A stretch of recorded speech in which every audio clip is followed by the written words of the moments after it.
책에서 굉장히 재밌는 얘기를 하세요. 무슨 얘기를 하냐면 이토록 통계학이 재밌는 학문인데 왜 그동안 과학에 기여를 못했냐. 통계학이 그토록 중요한 학문이라면 100년 전, 200년 전에 왜 통계학이 먼저 나와서 미리미리 학문이 발전할 수 있도록 그 길을 닦아줬으면 좋았을 텐데 왜 이제 와서 이제 통계가 뜨느냐 뭐 이런 식의 얘기를 합니다. 질문을 합니다. 그분의 대답이 굉장히 인사이트풀했다고 생각하는데 그분의 대답은 그거예요. 뭐냐면 컴퓨터 때문이라는 거죠. 컴퓨터. 그러니까 컴퓨터가 있던 시대의 통계학은 굉장히 단순한 형태의 통계 프로시저밖에 적용할 수 없는 거였어요. 왜냐하면 아무리 방법론이 좋아도 그것을 계산할 수 있는 그 툴이 없으면 그냥 그림의 떡 아닙니까? 그런데 지금 컴퓨터가 발달하면서 예를 들어서 그 로지스틱 리그레션 같은 것도 그게 단순해 보이지만 그 난리니어 이퀘이션을 풀어야 되는 거기 때문에 샘플 사이즈가 커지고 그러면 굉장히 어렵거든요. 복잡해지거든요. 그래서 그런 것들이 지금은 뭐 진짜 아무것도 아니지만 한 50년 전 이럴 때는 굉장히 어려운 일이었죠. 심지어 제가 유학생으로 처음에 갔을 때 그 교수님 중에 한 분이 전직이 매트릭스 인버터였다고 합니다. 매트릭스 인버터라는 거 뭐냐면 행렬 뭐 11 바이 11 행렬에 역행렬을 구해주는 거를 이제 그때는 컴퓨터가 없었으니까 이제 사람이 컴퓨터였죠. 그 계산해주는 사람들을 직업이 컴퓨터였는데 그 사람 직업이 컴퓨터였던 거였어요. 근데 그런 시대에서 지금 시대가 바뀌어서 컴퓨팅이 파워풀해졌고 그것 때문에 통계학이 뜰 수밖에 없고 그 얘기는 다시 말해서 뭐냐면 앞으로는 더 할 수 있다는 얘기겠죠. 예, 뭐 그런 맥락의 이야기가 사실 오늘 주제이기도 합니다. 이제 강의를 들어가자면요. 이제 저자께서 이제 러닝에 대해서 말씀을 하시는데 뭐 학습 이론에 의하면 러닝의 세 가지 컴포넌트 뭐 T, 태스크, 그 다음에 태스크 E, experience, P, performance measure.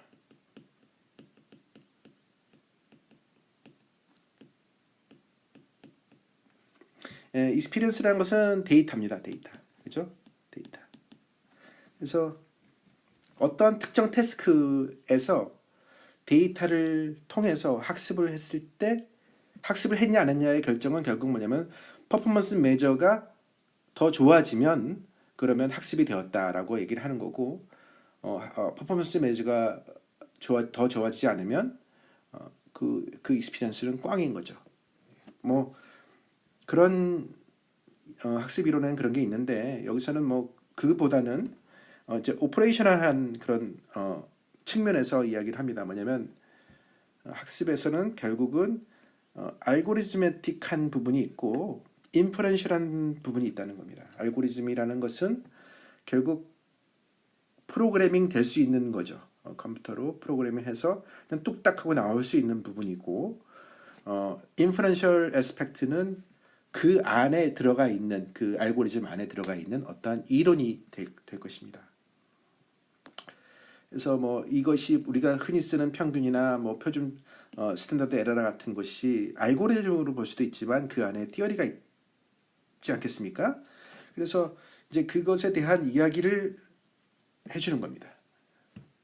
자, 그래서 이분이 재밌는 표현을 쓰시는데 뭐냐면 tortoise and hare affair라고, 그러니까 거북이와 토끼 이야기를 얘기를 해줍니다. 무슨 얘기냐면 알고리즘은 알고리즘은 hare, 토끼죠. 알고리즘. 그러니까 알고리즘은 뭐 컴퓨터 사이언스라고 생각하시면 됩니다. 그죠? 컴퓨터 공학. 토토이스는 통계학이죠. 인퍼런스. 그래서 알고리즘이 먼저 뛰어가고 토끼가 먼저 뛰어가잖아요. 그리고 거북이가 캐치업을 합니다. 그래서 뭐 그런 얘기를 하면서 예를 들어서 그 이제 부스팅일 겁니다. 부스팅이라는 것이 원래 이 통계학에서 나온 게 아니라 이제 컴퓨터에서 나온 거거든요. 컴퓨터 사이언스에서 뭐 머신러닝에서 나온 알고리즘인데 이제 기본적으로 이 사람들은 이쪽은 이제 공학적인 마인드니까 그냥 이렇게 어떻게 해서 잘 나오더라 할 것 아닙니까? 이제 블랙박스라고 그랬죠 보통. 그러면 일단 잘 나오니까 그냥 쓰는 거예요. 마치 그런 게 많았어요 사실은. 뭐 예를 들어서 기체역학 같은 것도 처음에 기체역학이란 학문이 나온 다음에 뭐 항공공학 그런 게 나온 게 아니라 라이트 형제가 비행기를 띄운 거예요. 그랬더니 이제 학자들이 놀래서 그게 어떻게 뜰 수 있을까 하고 그 원리를 공부하기 시작한 것이죠. 예. 그거랑 마찬가지입니다. 그래서 부스팅이라는 것을 컴퓨터 하는 사람들이 어떻게 해서 만들어서 잘 맞췄는데 이제 기본적으로 블랙박스는 뭐냐면은 그게 원리를 잘 모르니까 이 옵티마이즈가 안 되는 겁니다. 개선이 힘들어지는 거죠. 그래서 이제 통계학자들이 그걸 들여다보고서 그 안에 어떤 통계학적 원리가 있음을 파악을 하고 그래서 그걸 바탕으로 이제 부스팅을 더 개선할 수 있는 그런 게 나왔습니다. 그래서 그런 면에서는 아주 그 토끼와 거북이의 그 비유가 적절하다고 생각합니다. 뭐 나중에 튜키 선생은 통계학을 뭐 explanatory, confirmatory 뭐 이렇게도 구분을 지시긴 했는데 무슨 얘기냐면은 발견하는 통계학이 있고 확증하는 통계학이 있다는 것입니다. 그래서 발견하는 것은 이렇게 돌려봐서 뭐 스노우라는 사람이 처음에 그 콜레라 그 균을 발견한 게 그거였다면서요. 쭉 이렇게 환자들 그 지도를 이렇게 그려봤더니 그 근처에 우물이 있더라. 그거는 이제 발견이죠. 하지만 그것의 어떤 인과관계를 이제 확인하기 위해서는 어떤 이론으로서 인과관계를 확인하기 위해서는 이제 컨퍼메터리한 분석이 있어야 되는 겁니다. 즉 이제 엄밀한 실험을 통해서 그 사이언스로 재현성이 이제 확보가 돼야 되는 것이죠. 그런 면에서 이제 그 두 개가 그러니까 뭐 싸울 게 아닙니다. 싸울 게 아니라 이게 서로 이제 그 두 날개처럼 서로 보완해주는 형국이 있다라고 볼 수 있습니다. 이그샘플을 가지고 또 얘기를 해보겠습니다. 이게 키드니 펑션 데이터인데요. 이제 콩팥 데이터죠. X는 Y는 콩팥 키드니 펑션이고 X는 age 연령이죠, 나이죠. 그래서 뭐 기본적으로 이 플랫을 보시면 아시겠지만 기본적으로 그 콩팥의 기능은 나이가 들면서 이제 떨어지게 돼 있습니다. 그래서 이게 뭐 이제 그 콩팥 이식 수술 같은 거를 하려면 뭐 나이를 정해서 몇 살 넘으면 안 되고 이제 그런 거 있는데 그래서 그렇다고 하는데요.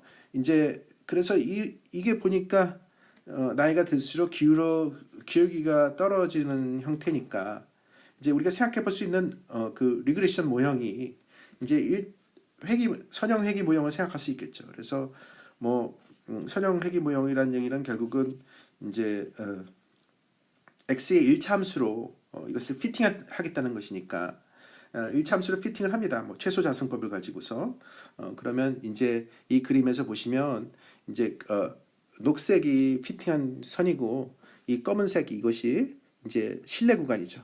컨피던스 인터벌. 그래서 보시면 가운데가 조금 데이터가 좀 많고 가운데 부분이 컨피던스 인터벌이 좀 좁고요. 그 다음에 이쪽은 좀 스파스하니까 컨피던스 인터벌이 좀 넓죠. 상식적으로 그렇겠죠. 왜냐하면 이게 데이터가 얼마나 있는가에 따라 또 다른 거니까 사실은 그게 아마 x 평균에서 얼마나 멀어지느냐하고 아마 관련이 있을 것입니다. 이것은 샘플 평균은 아마 이쯤 되니까 여기서 아마 최소가 되는 것 같아요.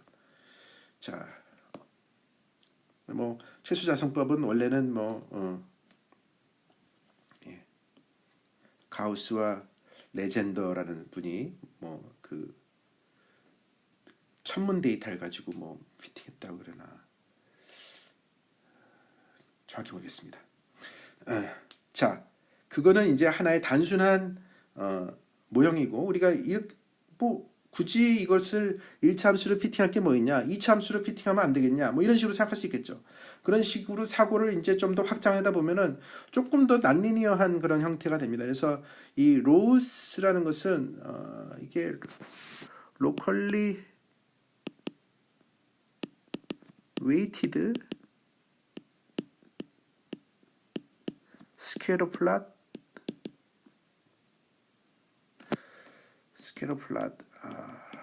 이게 S가 뭐더라? 그런 스무더인가 그렇습니다. 스무딩이란 개념이 상당히 중요한